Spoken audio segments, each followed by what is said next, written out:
Hey, today I'm going to show you how to do the horse stance for hip strength and mobility.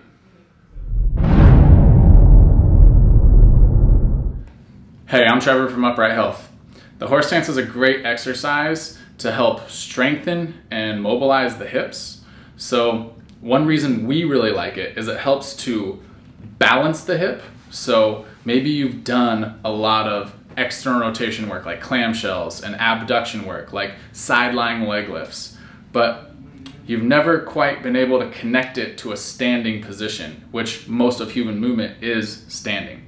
So it's good to start to integrate these patterns back into what it might look like in a daily life or in an athletic capacity. So when we get into a horse stance, we're getting all of that work you've been doing, rotating externally and moving the hips, moving the knee away from the midline.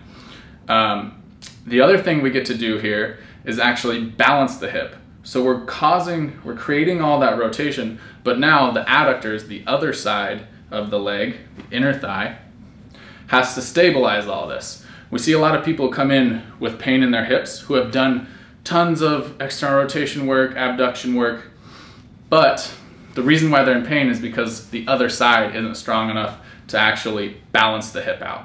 So the horse stance is a great way for you to start creating balance inside of your hip. And lastly, the horse stance is an athletic position. So if you're an athlete, you need to be able to move in and out of this position, whether it be rotating, moving sideways, whatever. This should be a fairly comfortable position for you. So practicing on it on its own is a great idea. This is the horse stance. Let me show you what it looks like first, and then I'll talk you through how we go about getting into the position.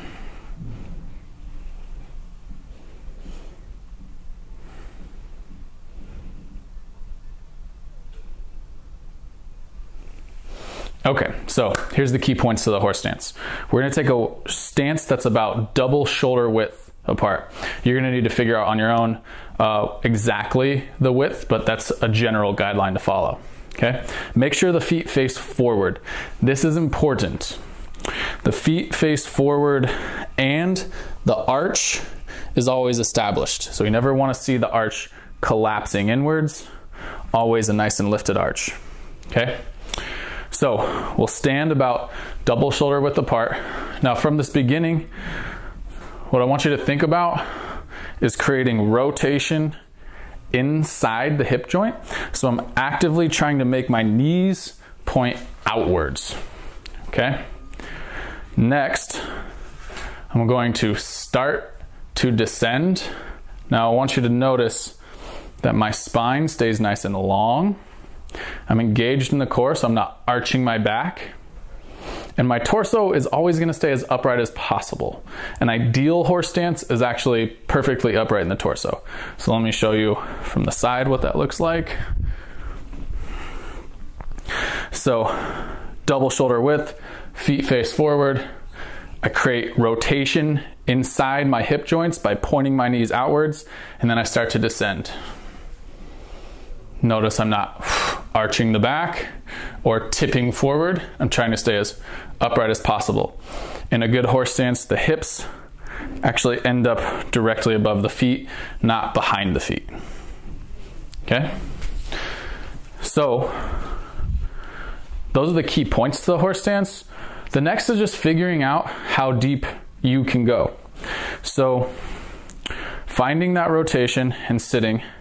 And what you might feel is some restriction in the groin area, maybe restriction in the outer hip. Here's some tips that you can take away and try on your own, some cues that might help you. So we've already established we want to create rotation to keep the knees out over the feet. One thing that helps a lot of people is actually actively trying to squeeze the feet together. Now, make sure, if I'm gonna try and squeeze my feet towards each other, I'm not gonna forget that I created rotation. So a fault may be trying to add the squeeze, but then letting the knees come in and it looking something like this. So I'm still establishing that rotation, pulling the feet in, which may clear space for your hips to rotate even more and be able to sit deeper and deeper. Also, and you might even be able to see the foot will generally want to turn out. So doing this on a slippery surface might not be a good idea if you deal with knee, ankle, foot restrictions.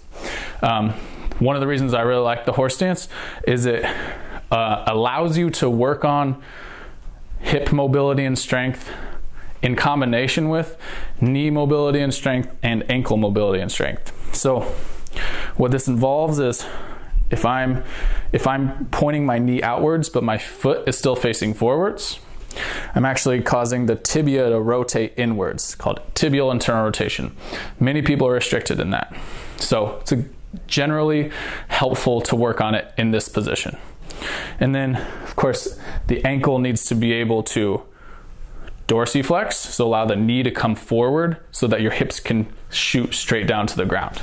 So you can see in a horse stance, I'm not saying mine is great, but the knees will actually travel forward, and it involves a lot of bending in the ankle forward. Cool? That's the horse stance. All right, go ahead and try the horse stance out. Remember to check the description box below for helpful links. Remember to like, comment, and subscribe. And as always, pain sucks, life shouldn't.